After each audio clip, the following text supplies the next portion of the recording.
Welcome, Excellencies, ladies and gentlemen. My name is Dmitry Grozobinski. I'm the Executive Director of the Geneva Trade Platform, which is based at the Center for Trade and Economic Integration here at the Graduate Institute of Geneva. It is my honor and my privilege to welcome all of you and to welcome our keynote speaker for today, Ambassador Tai, the United States Trade Representative. Welcome. We are absolutely honored to host this important speech. I think a critical speech given how long it's been since we have seen a USTR walk the halls of Geneva. And judging by the way that registrations were ticking up faster than we could confirm them, a speech that's attracted quite a lot of interest. With the ambassador today is our very own Professor Richard Baldwin, a professor of international economics at the Graduate Institute, and actually our co-strategic director for the Geneva Trade Platform. It is my job to simply give some thanks, give some housekeeping notes, and then get the hell out of the way. So I will endeavor to do that. By way of thanks, let me first thank, of course, the ambassador, but also USTR State and the team here at the US Mission, who have been phenomenal in both trusting us and working with us to get this event done. Let me thank the technical team here, as I won't have an opportunity to do that after the event, so I will tempt fate and assume it will all go well. Thank you so much for all of your hard work. This stuff doesn't just happen. And let me thank all of you, those of you watching at home, and those of you with us here today, for putting so much faith in an organization that didn't exist except in dreams 18 months ago.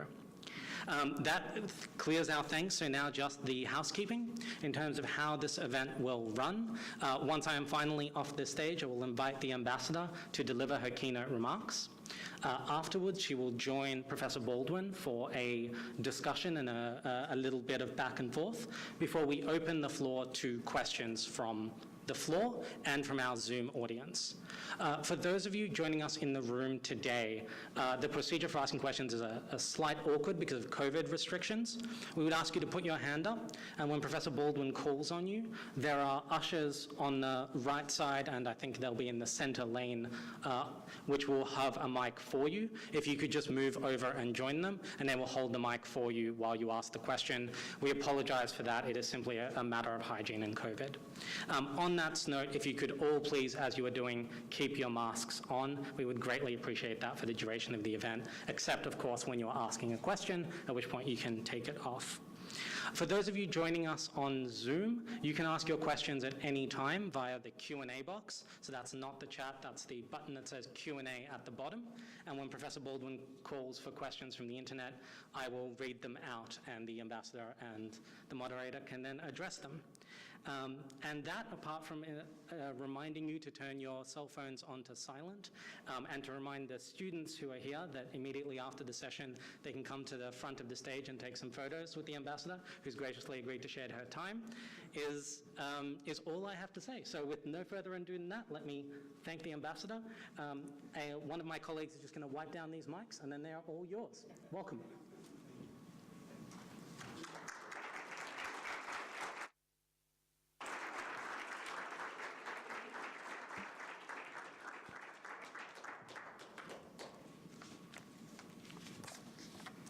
Good afternoon, everyone, and thank you to Dmitry and Richard, the Geneva Trade Platform, and the Graduate Institute of International and Development Studies for hosting me today and putting together this event.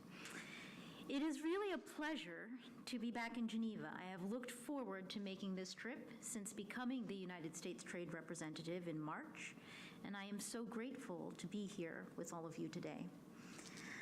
I spent a lot of time in this city earlier in my career representing the United States government with pride before the World Trade Organization. I appreciate the importance of this institution, and I respect the dedicated professionals representing the 164 members, as well as the WTO's institutional staff working on behalf of the membership. I also want to thank Director General Dr. Ngozi for leading this organization through a most difficult and challenging year. Let me begin by affirming the United States' continued commitment to the WTO.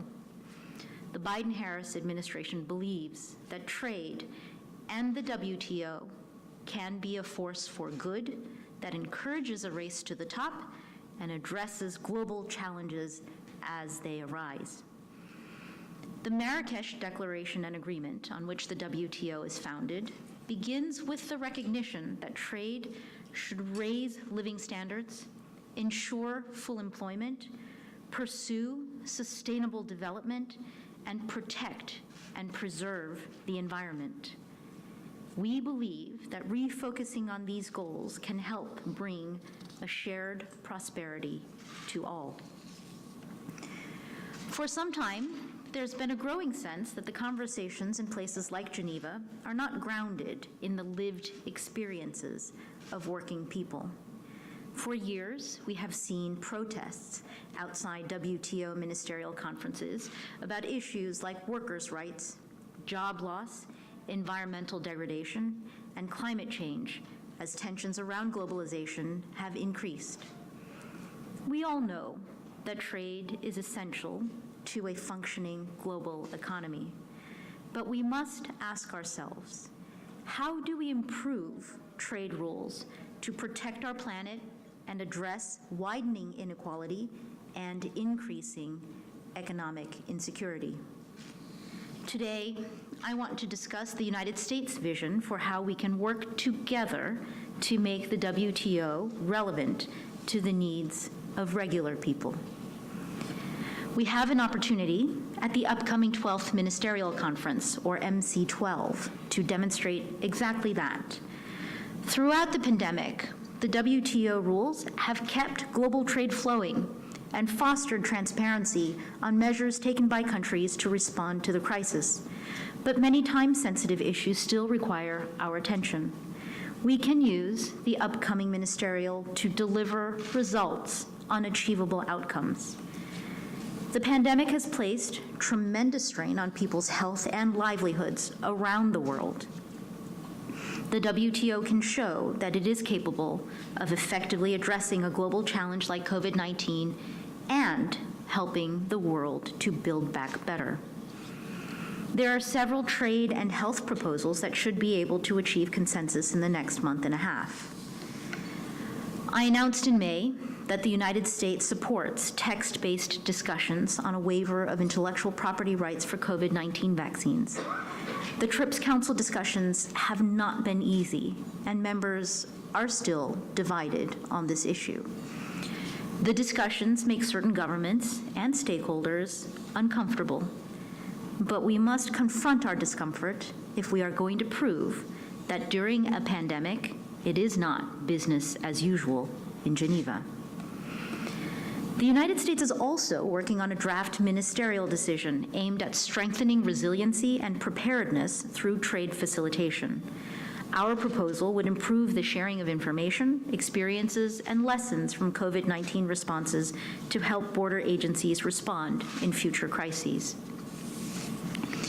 It is important that our work on trade and health does not end at MC12. After all, the pandemic will not be over in December, and it will not be the last public health crisis that we encounter. In the next 6 weeks, we also have an opportunity to conclude the 2 decades-long fisheries subsidies negotiations and show that the WTO can promote sustainable development.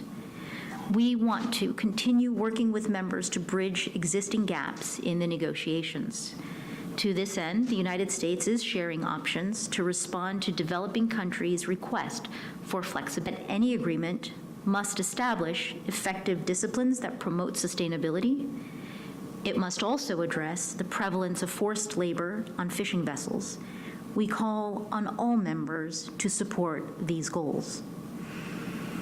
I recognize that discussing these complex issues during a pandemic is hard.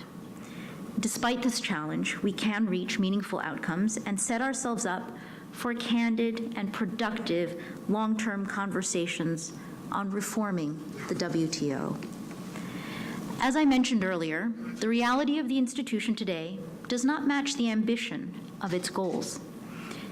Every trade minister that I've heard from has expressed the view that the WTO needs reform. The organization has rightfully been accused of existing in a bubble, insulated from reality and slow to recognize global developments. That must change. We are used to talking to each other a lot. We need to start actually listening to each other. We also must include new voices, find new approaches to problems, and move past the old paradigms we have been using for the last 25 years. We need to look beyond simple dichotomies like liberalization versus protectionism or developed versus developing. Let's create shared solutions that increase economic security. By working together and engaging differently, the WTO can be an organization that empowers workers, protects the environment, and promotes equitable development. Our reform efforts can start with the monitoring function. In committees, members deliberate issues and monitor compliance with the agreements. This important work is a unique and underappreciated asset of the WTO. Increasingly, however, members are not responding meaningfully to concerns with their trade measures. The root of this problem is a lack of political will, but committee procedures can be updated to improve monitoring work. And at MC12, ministers can direct each committee to review and to improve its rules. It is also essential to bring vitality back to the WTO's negotiating function. We have not concluded a fully multilateral trade agreement since 2013. A key stumbling block is doubt that negotiations lead to rules that benefit or apply to everyone. But we know that negotiations only succeed when there is real give and take. We can successfully reform the negotiating pillar if we create a more flexible WTO, change the way we approach problems collectively, improve transparency and inclusiveness, and restore the deliberative function of the organization. Over the past quarter century, WTO members have also discovered that they can get around the hard part of diplomacy and negotiation by securing new rules through litigation. Dispute settlement was never intended to supplant negotiations. The reform of these two core WTO functions is intimately linked. The objective of the dispute settlement system is to facilitate mutually agreed solutions between members. Over time, dispute settlement has become synonymous with litigation that is prolonged, expensive, and contentious. Consider the history of the system. It started as a quasi-diplomatic, quasi-legal proceeding for presenting arguments over differing interpretations of WTO rules.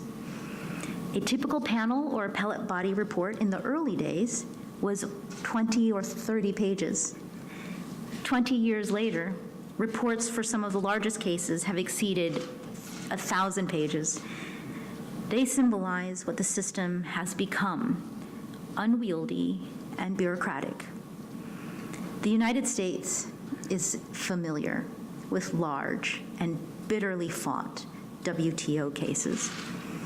Earlier this year, we negotiated frameworks with the European Union and the United Kingdom to settle the large civil aircraft cases that started in 2004. We invoked and exhausted every procedure available. And along the way, we created strains and pressures that distorted the development of the dispute settlement system.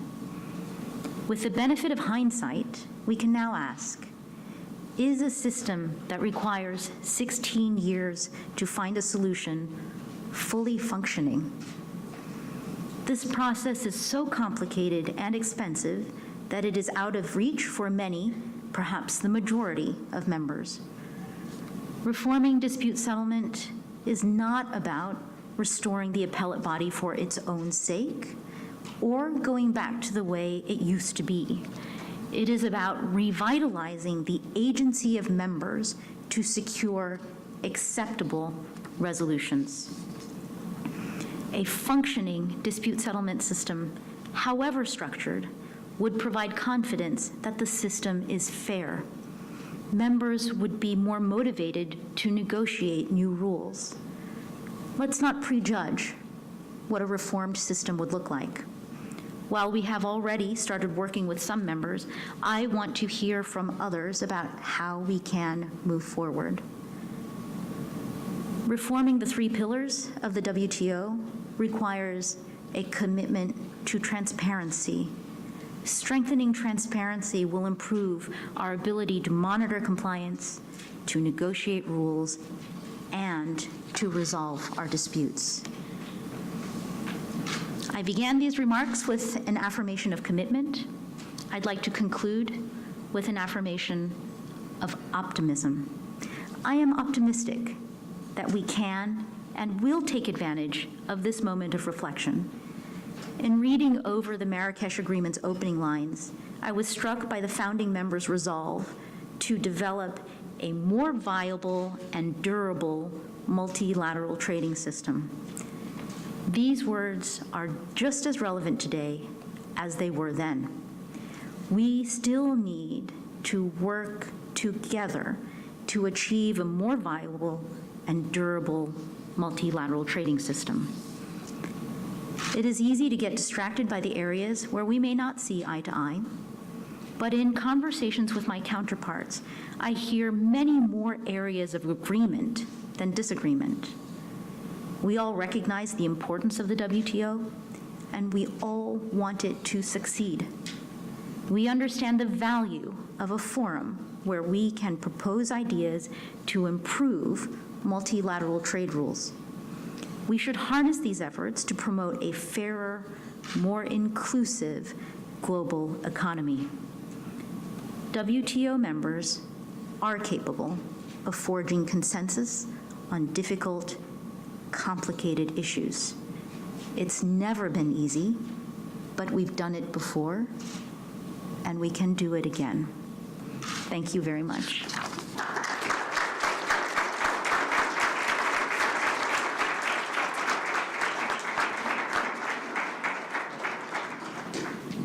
Well, thank you. Congratulations, Ambassador. That was a great speech.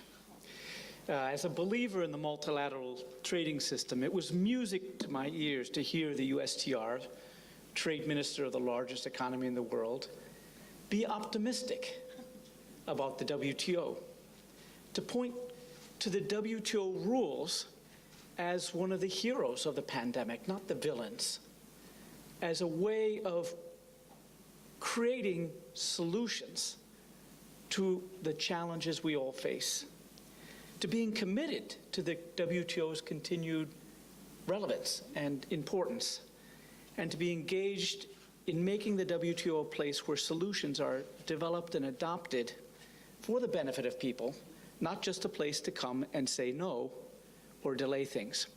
As unfortunately you pointed out, it has been a little bit.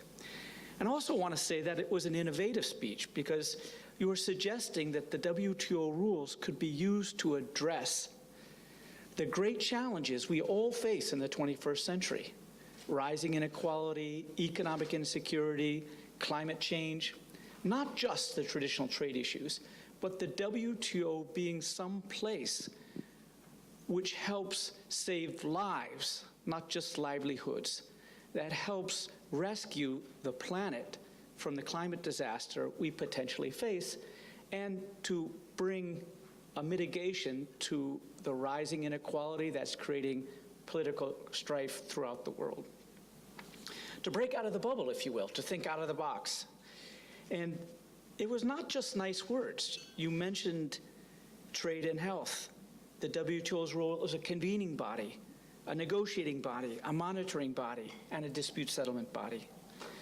And above all, it was a speech that made me believe that the Biden-Harris administration views the WTO in a very different way than the Trump administration. For that, I thank you very much. Now, that was my little comment on your comment, your remarks. What I would like to do is push you a tiny bit further on some of the points you made. And you're going to have to hold this thing up. So first of all, would you agree with what I said, that we should view, we the multilateral community should view this as a speech setting out a clear difference between the Biden-Harris administration and the Trump administration as far as multilateral trade is concerned? Well, let me frame it a different way, which is, thank you for welcoming me here. My pleasure. I do feel a particular personal investment in the WTO, having cut my teeth as a trade policy professional, in the hearing, in the meeting rooms at the WTO. I think that, let me answer your question this way. The Biden-Harris administration is committed to multilateral organizations like the WTO. We were here at the beginning. We are here now. We are a part of the fabric, and we need to be a part of the solution. And there are so many challenges facing the world today. The sense of economic insecurity, the widening inequality gaps, and frankly, a lot of the challenges that we're facing today require the collectivity of deliberation and action, COVID-19, climate change, just to name two obvious ones. So I think that the WTO has a relevance. The challenge for us is to unlock the energy that I think that WTO members felt a lot of in the early years that has waned over the middle years. How do we tap into that? And that really is the core of this desire to start a real reform conversation and to get folks back at the table to talk through, in a very honest way, their diagnosis of the disappointments that they've experienced, but also to really draw out where they see potential for their continued participation in this organization. Thank you very much for that. And I think it's important to note that we all appreciate that you came to Geneva to make this speech. I mean, you came for other reasons too, but that's already sending a strong signal. And you've laid out kind of a rich menu or agenda of reform, of innovation, action. But reading the newspapers, we see that the Biden administration's a little busy at home with a number of things, fixing a few potholes here and there, health systems, security, childcare, et cetera. Does the administration have the headspace for also advancing WTO reform? Well, I'm here. There we go. And I just gave a speech outlining the administration's vision. So absolutely, I don't think anybody considers that this administration lacks ambition. And I think that that is exactly what this moment in our shared economic history requires, which is ambition and vision, and a really positive vision at that for the future for all of us. All right, thank you. So I also, partly in your speech, but also in other speeches you've given, introduced a few words that we're not really that familiar with. Economic insecurity, worker-centric. Now, how do you see the WTO or the multilateral trading system more broadly contributing to this? I mean, how would that work? How can the WTO help advance either of those things? Well, two responses to your observation that these words feel a little bit new in the trade community. The first one is the terminology might be new, but I think that the sentiment is, I imagine, familiar to everyone, especially in this particular moment. In terms of economic security, I think having gone through now a year and a half of a global pandemic, I think that we've all been rocked by a sense that, the global economy feels particularly fragile right now. In terms of worker centrism, it's for us starting with the question as we approach trade policy, whether we are formulating it or executing it or in whatever form, who are these policies intended to benefit, and are these policies benefiting our people and our workers? With respect to the WTO, which is a really good question, that's why I keep coming back to the Marrakesh Agreement. It is a founding document of the WTO, and it makes clear in its opening lines that the WTO is here as a trade institution, and that the trade that we are all working on and promoting is not the end in itself, but a means to an end to serve the interests of people, to raise the standards of living, to increase prosperity. So I think that in a way, what we are trying to do is to say, hey, everyone, wake up in this particular moment that we're in. Now, I think about 27 years into the WTO's history, let's go back to the roots of the WTO, and that is where we're going to find our strength. Thank you. Yeah, and I think Dr. Ngozi, her tagline is "Trade for People." That's right. And so I think we have the right leader for this moment of broadening out what the WTO and making it part of the solution for the great challenges. Now, I want to ask you one other question that sort of connects a speech you made about 10 days ago in Washington and a speech you just made here in Geneva. So in the speech which laid out the issues with China and the United States, I mean, one thing I think we took out of that speech, and I think everybody agrees with, is the two largest economies in this world have to get along. So what we are looking for is an interface. Neither economy, each economy is too big to think that there's going to be some change fundamental. We need an interface. Now, my question is, from the speech you gave in Washington, it seemed largely a bilateral thing. And here you're in WTO, and I'm asking whether you think the WTO has any role to play in finding the interface that we must find to make sure that the world economy goes on as in the benefit of everybody. The short answer is yes. Absolutely. I mean, I think that one of the assets of the multilateral trade system, and the reason why it is so valuable, is the fact that its base of membership is so expansive. 164 member economies. That's not everybody in the world, but it is getting awfully close. And so in terms of the need for the two largest economies in the world to be able to coexist, to be able to compete, and the impacts, knowing that that has impacts on everybody, yes, I think the WTO and the multilateral system has a very important role to play. But I'll just say that, you know, it isn't, these two aspects of the bilateral relationship and the multilateral relationship are not mutually exclusive, right? We engage at the WTO, and we have our roles to play at the WTO. There are the conversations we need to have in this context, but we also need to be pursuing and understanding bilaterally between these two economies, and it's about bringing all tools to bear.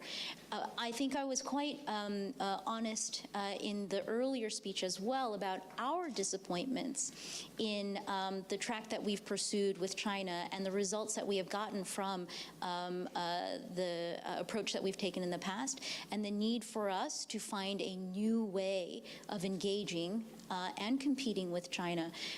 So, you know, I'll just come back to the point that all available tools, all available channels, we need to exercise in order to promote the interests of our economy, in order to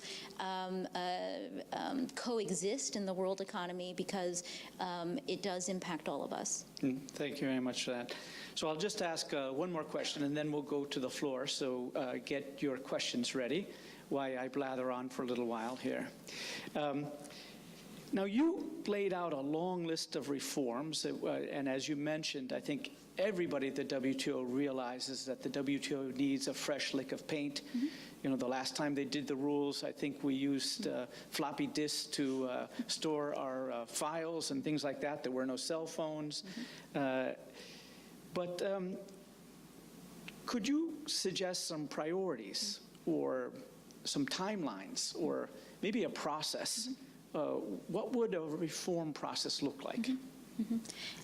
Well, you know, you say it's a long list of priorities, but I think I, you know, tagged the three pillars of the WTO, and the intention is really to say that we need to approach this question of WTO reform and the spirit of reform in a holistic way, right?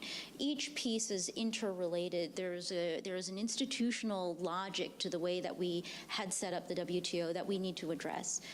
So I wouldn't say that it is long. I would say that we have intended intentionally brought to the conversation a desire to be comprehensive and to look at the WTO as a whole.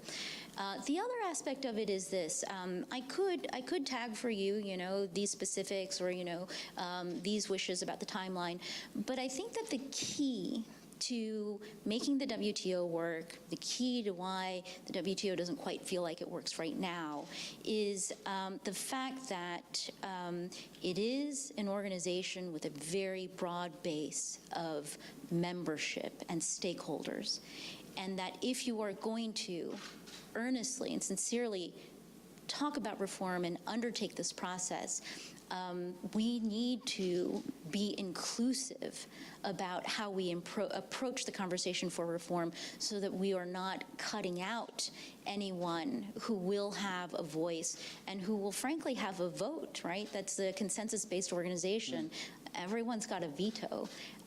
And so, let me leave it there in terms of the way we've laid out the reform discussion is intentionally designed to be welcoming to the membership, to really invest in this conversation that I think that we can all benefit from. Thank you very much. So there is actually a first question. It was going to be from Gabrielle Morceau, one of the famous lawyers here, but she is indisposed. I think she broke her leg or something terribly. But at least it's not COVID, right? So Mahesh Sugam from the Graduate Institute is going to ask the first question. Okay. Here we go. Here's your mic. Good afternoon, Ambassador Tai, and welcome to Geneva. I work with the Graduate Institute at the Forum for Trade, Environment, and Sustainable Development Goals. My question is, there is a growing recognition of the need for the trading system to be supportive of environmental, climate, and sustainability goals. How likely is it that the US will join the growing group of WTO members supporting ministerial statements at MC12, aiming to bolster multilateral cooperation on the topics of environmental sustainability, plastic pollution, and fossil fuel subsidy reform? Thank you. So these are specific statements that are up at MC12, yes? Yes, okay. We're working towards MC12. In fact, for these last couple of weeks, I feel like I've really been getting my MC12 workout. It's almost like preparing for a marathon, right? You gotta have to work up your miles. Those are topics that are absolutely relevant to the needs of our economy and our people. And we are working through the MC12 agenda right now. Thank you. Thank you very much. Okay, there's a question here, please. Thank you very much, Ambassador Tai. Can you Oh, okay. Yeah. All right, thank you. Thank you. My name is Jiangfa Lo from Taiwan.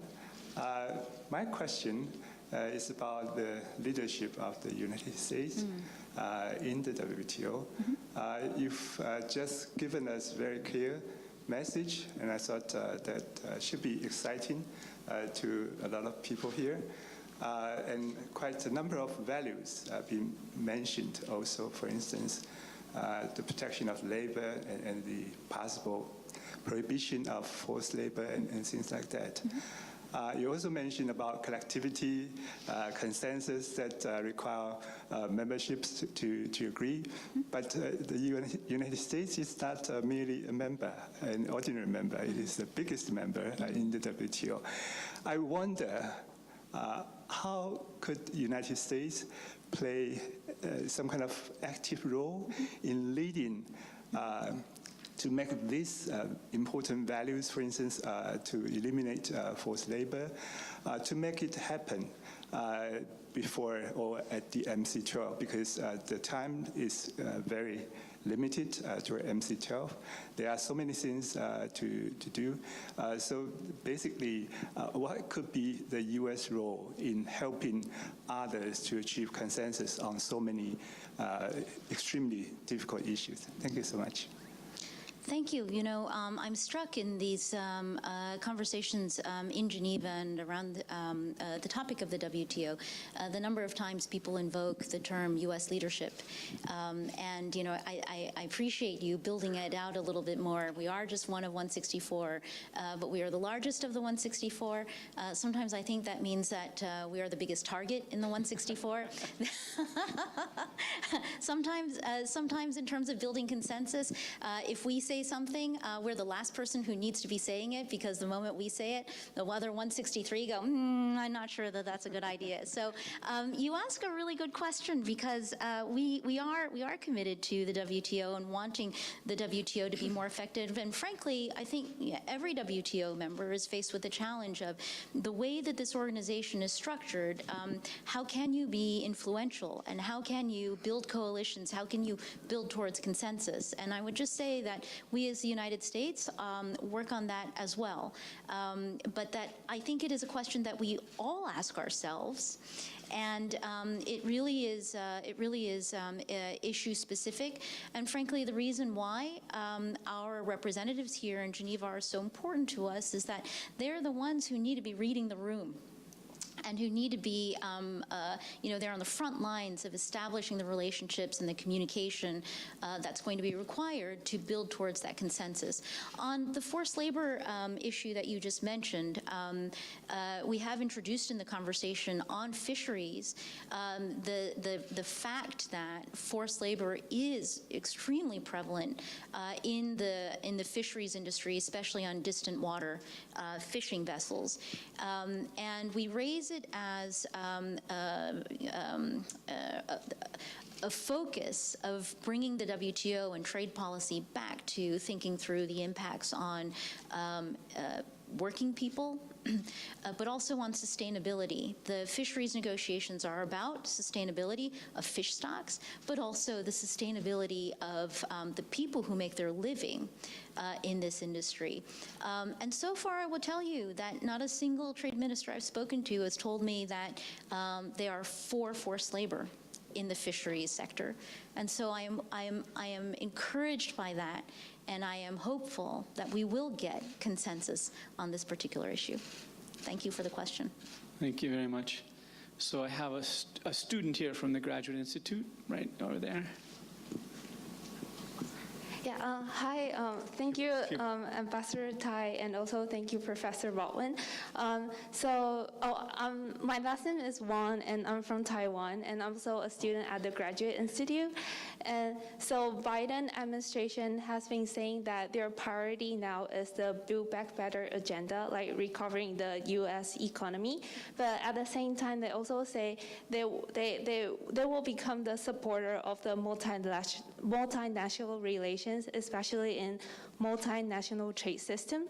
So my question is, do you think in what kind of circumstances, or do you have a specific time frame that U.S. will become fully engaged in trade system again, or put trade as their priority? Thank you. Well, it's literally my job to work on U.S. trade policy, and I have been really busy. So from my perspective, it is the top priority of the administration, because that's what I spend all my time thinking about and working on, as well as for my entire agency. So I thank you for paying such close attention to the Biden administration's priorities and the work. It is a lot that we have on our plate, but the world needs a lot of work, and I think it is important for us to demonstrate our commitment and to really be working extra hard. Thank you. Dimitri, do we have, just one second, I want to get somebody, there's about 200 or 300 people online. So Dimitri, do we have a question Hopefully not from somebody from Taiwan. Unsurprisingly, we do have some questions online, and I don't believe either Simon Lester or Henry Gao are Taiwanese.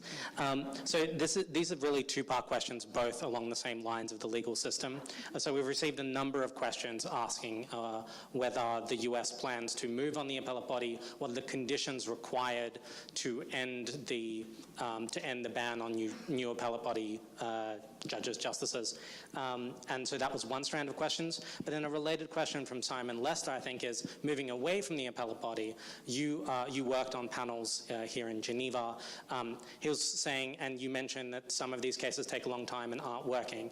So he was wondering if there is anything you can suggest, anything you saw to make panels work faster and work better in the US estimation. Thank you.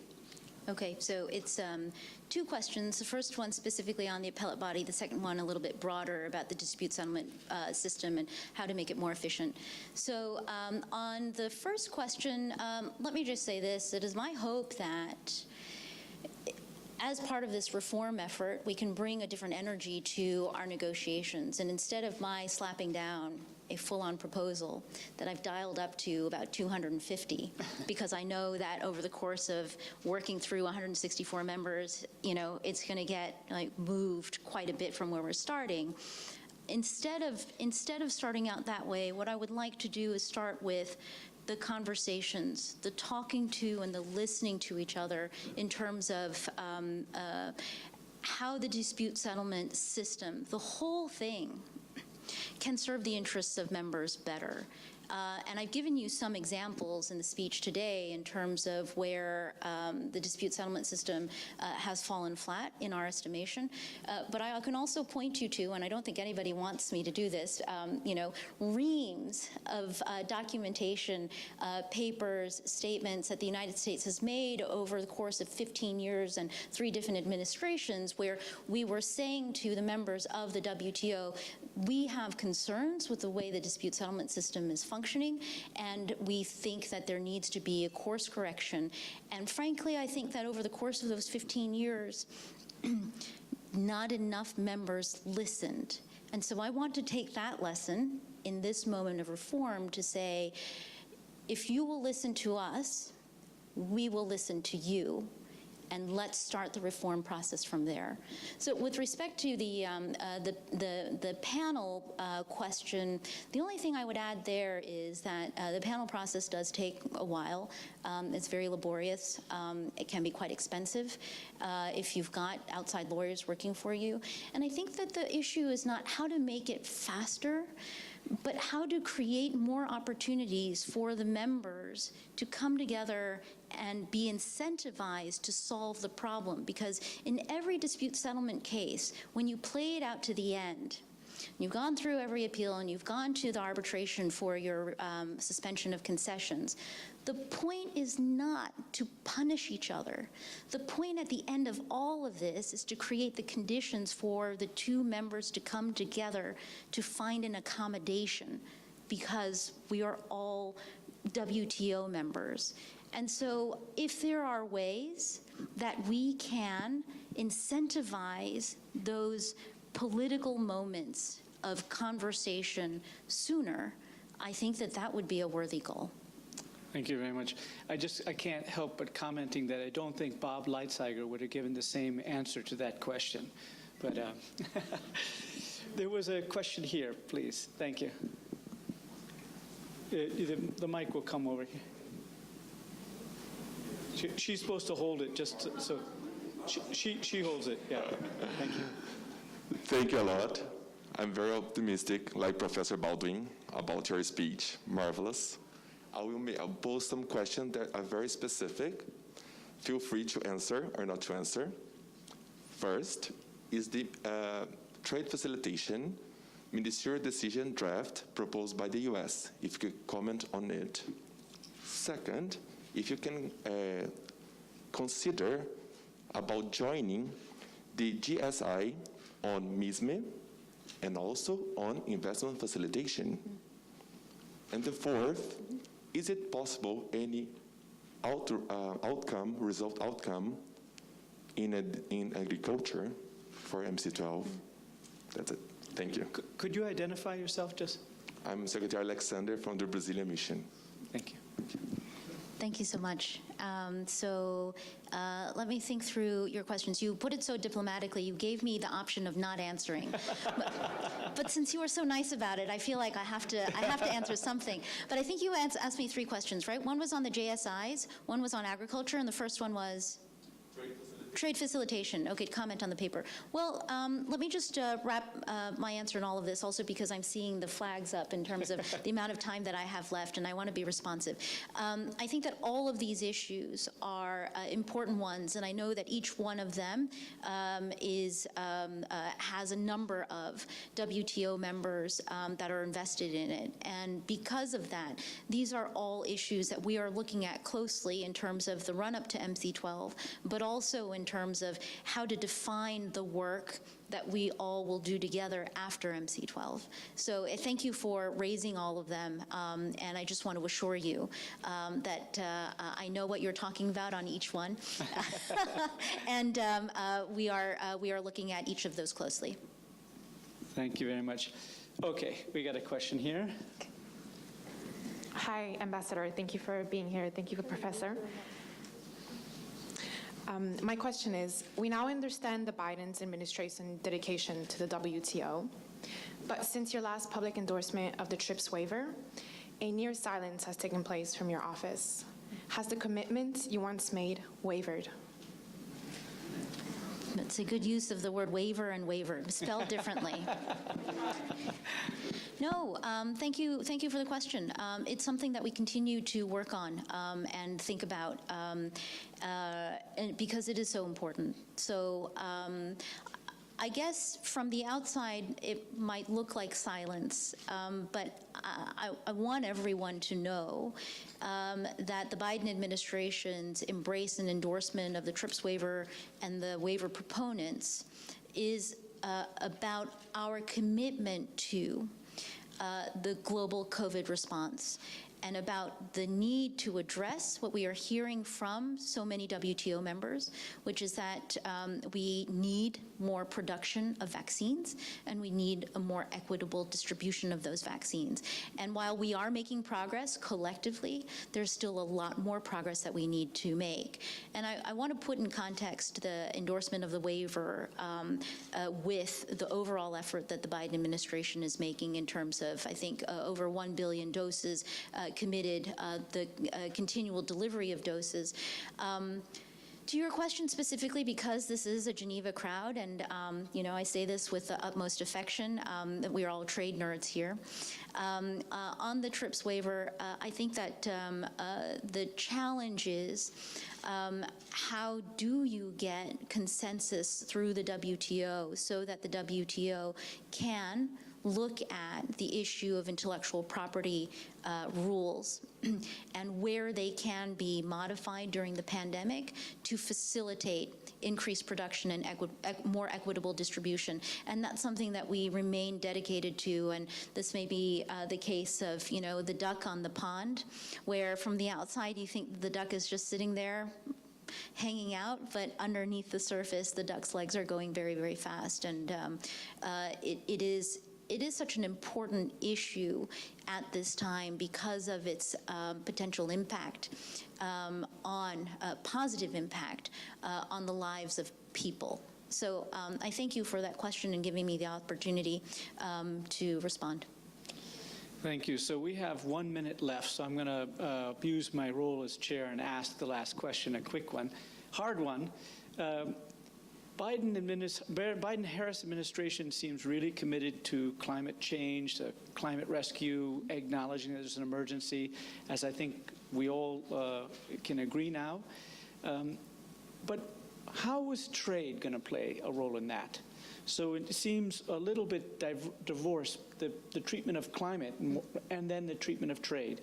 Do you view trade as providing, or how can trade provide an important pillar for what I'd like to call the climate rescue?